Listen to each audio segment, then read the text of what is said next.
So learner, we are going to discuss radiophones. Radiophones are commonly used to occurring format for filling the airtime if there is no other alternative content. It also depends to the greater extent on the ways it has been designed. For the instance, the radio show It's Your World on BBC World Services had the potential for putting anyone anywhere in touch with a major international figure to question policy and discuss the issues of the day. Through public participation, the aim of a phone-in is allow a democratic expression of views to create the possibility of community action.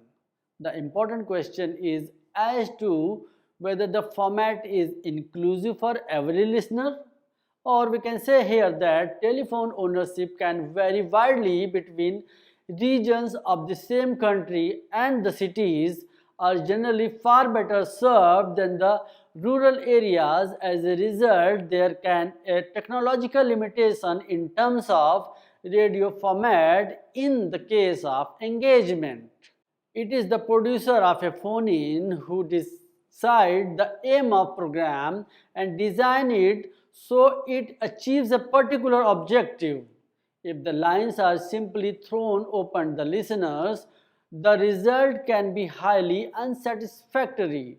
There are always cranks and exhibitionists ready to talk without saying anything, and there are lonely with the real need to talk. Incorrect advices given in the studio will annoy those listeners who know more about the subject than the presenter. By adequate screening the incoming calls in line with the program's policy, the producer can limit the public participation to the central purpose of the show. So learners, we are going to elaborate phone-in programs and specifically the types of phone-in programs. The open line. Open lines are conversation with the studio presenter. The specific subject. Expert advice on a chosen topic is known as specific subject. Consumer affairs. A series providing action advice on a detailed cases is known as consumer affairs.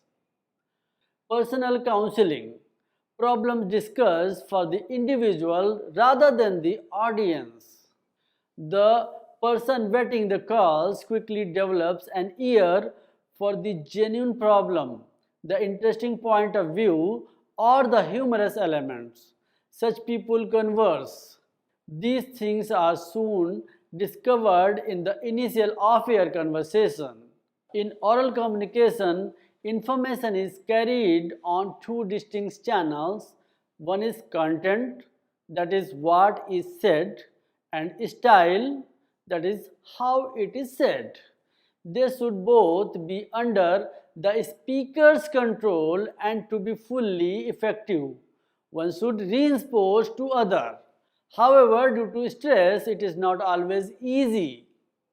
The consumer phone-ins is related to the specific subject, but its range of content is so wide that any single panel of expert is unlikely to provide detailed advice in responses to every inquiry. As the range of program content increases, the type of advice given tends to become more general, dealing with the matters of principle rather than the action to be taken in a specific case. For example, we can say here a caller complains that an electrical appliances bought recently has given persistent trouble. What should they do about it? This is the question. What should they do about it? An expert on the consumer legislation in the studio will be able to help distinguish between the manufacturers and the retailer's responsibility, or whether we can say the matter should be taken up with a particularly complaints council, electricity authority, or the local government department. To provide a detailed answer specific to this case requires more information. What were the exact condition of the sale is, we can say that there is a guarantee period, yes, there is a service contract. Was the appliance being used correctly?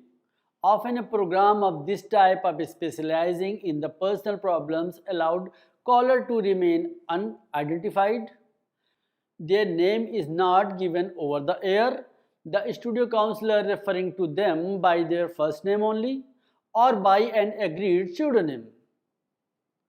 This is done primarily for privacy reasons. It is perhaps surprising that the people will call a radio station for advice rather than ask their family, friends, or specialists simply because they do not have to meet anyone. It can be done from a position of security, perhaps in familiar surroundings where they do not feel threatened. People with a real problem seldom ring the station in order to parade it publicly. Such exhibitionists should be weeded out in off-air screening and help in some other ways. So, we are going to discuss radio feature and documentary. Among the various radio formats, the format of features and documentaries is one of the most fascinating ones.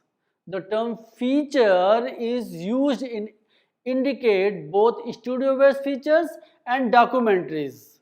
There is a very thin line of separation between a radio feature and a documentary. The feature is a radio program in which emphasis is laid on the imaginative presentation of facts, while the documentaries are based on actualities. The idea of radio documentary is essentially a takeoff from the documentary films developed by John Kearson, who is considered to be the father of film documentary movement. With the widespread use of portable tape recorders and later with the introduction of ultra-portable tape recorders, the radio documentary emerged as a popular radio format. The radio documentary is based on a documentary evidence, written records, and attributable sources, actual happening, etc. So, its purpose to present a balanced, recorded, truthful account of something or someone. What is invented is an imaginative documentation of facts and actualities. The two words associated with the documentaries are variety and actuality. While documentation or actuality is the mainstay of radio documentary, the radio feature writer can take a lot of creative freedom. There is also a hybrid form of feature which combines studio materials with actuality. There is a scope in a feature for imaginative treatment of a fact or even abstract concepts, while in a documentary which confines itself to facts. For example, an imaginary conversation in heaven between Mahatma Gandhi and Pandit Nehru on what is happening in India today could form the subject matter of a feature. According to Robert McLeish, the features need not be wholly true in the factual sense. It may include folk songs, poetry, or drama to help illustrate its theme. There are mainly two types of features: narrative features and dramatized features. And we can say in narrative features, the thread of a narration runs through the entire program in which dialogues are avoided. It includes extracts from a variety of sources, including books, memoirs, reports, dispatches, library recordings, etc. Biographical features belong to this particular genre. A narrative feature is possibly on any subject in which the producer can assess the material recorded or printed and create a word picture through appropriate use of assets, material, and suitable narrations. Then there is a dramatized feature. It has the characteristics of a drama But unlike plays which deal with the fiction, it aims the imaginative presentation of the fact, and we can say here that it is undertaken when OB recording is difficult to obtain or it is not found necessary. On the other hand, radio documentary is generally of two types, one the informative and the other investigative. Informative documentary can be on any subject or theme, person, event, activity, or institution undertaken to widen the horizon of listeners. It tries to involve the audience both emotionally as well as intellectually by presenting a wide spectrum of information. The subject can be an eminent freedom fighter, AIDS awareness, a research institute, or discovery of insulin, etc.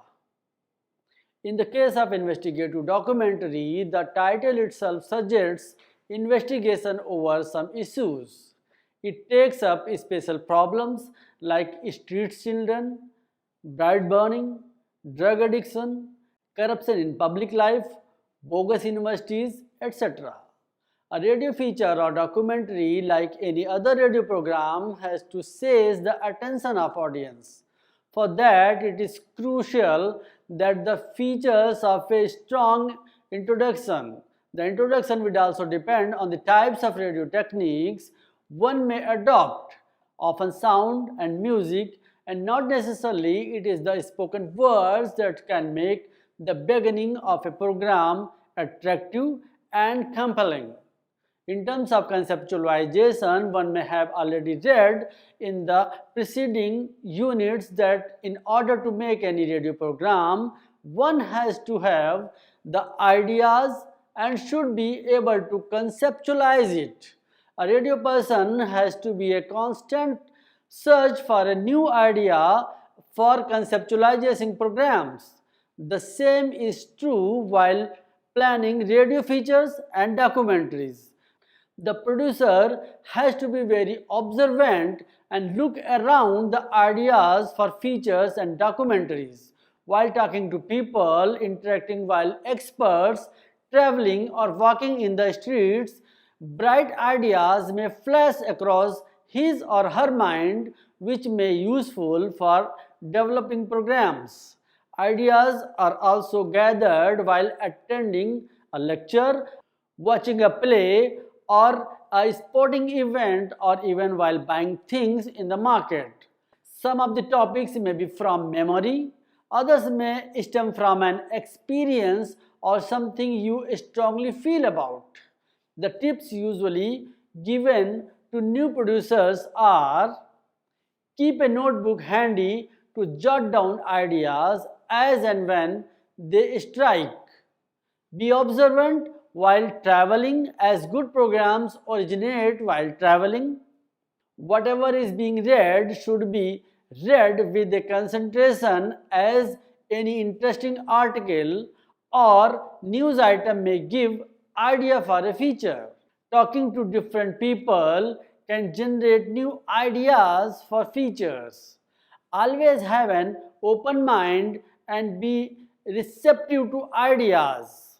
Then there is the stage of research. This stage helps in critically understanding the subject in question. Very often, the information, data, or document available may not be adequate, hence, research may be required. So, research helps in covering the relevant and vital aspect of issues involved in their entirety and enables in the defining the scope and shaping the focus on the program. It comprises both the library research and field research. Library research is collecting material from the books, periodicals, and reports. And in field research, we can say it includes consulting persons connected with the subject. In many cases, the producer has to double up as a researcher for collecting information from the various sources. Then comes the stage of defining the purpose. A radio program essentially seeks to cater the needs of listeners. One should ensure that the topic chosen is not only be relevant to the target audience but also be comprehensible to them. For this, it is imperative that there should be a clarity in ideas about subject and the treatment. This means defining the objective and the scope of such programs. If there is not done judiciously, one may end up with a plethora of material which would make a production and editing a difficult task. Then comes the stage of scripting a feature and documentary. Features are generally script based. The producer writes the scripts or engages an experienced script writer to write it. The three cardinal principles of spoken words, namely simplicity, lucidity, and euphony, are kept in view while writing the script. A feature is possible without a single OB recording as inset. The script then lays emphasis on dialogues. However, a feature script is not a talk script, a portion between two or three voices to be read. Here, each voice establishes a separate identity. In the case of documentary, the entire recording is to be heard first.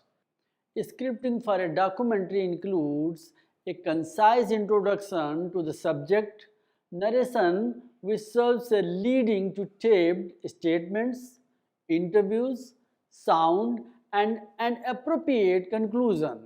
Producers usually script their documentaries themselves, though some prefer to have a professional scriptwriter. A good narration adds a sparkle to the taped actuality. A strong introduction helps to draw the listener.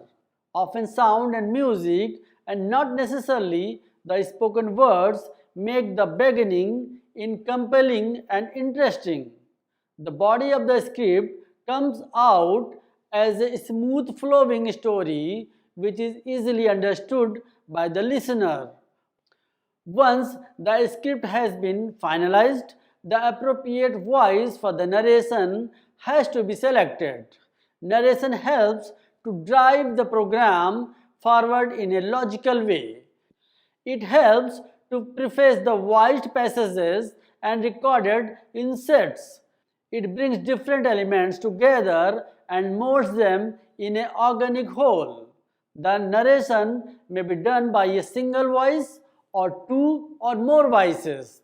The pioneer of radio documentaries, Melville DeMello, used to write the script himself, which he used to narrate with the telling effect. He always maintained that in a radio documentary there is a need only for one voice to tell a story. However, depending upon the theme of the documentary, more than one voice can be used to infuse variety and reduce the monotony. For example, in 2011, a radio documentary was made on the life and work of famous poet Mirza Ghalib. It was a 10-minute documentary which highlighted the famous works of Mirza Ghalib along with some historical live instances of his. You can see the documentary here. Conclusion. From the above details, the learner will now be clear about the different types of radio formats, followed by how different types of radio formats are essential and what all do they offer in terms of differentiated content for the listeners. So, thanks for being with us. Thank you at all.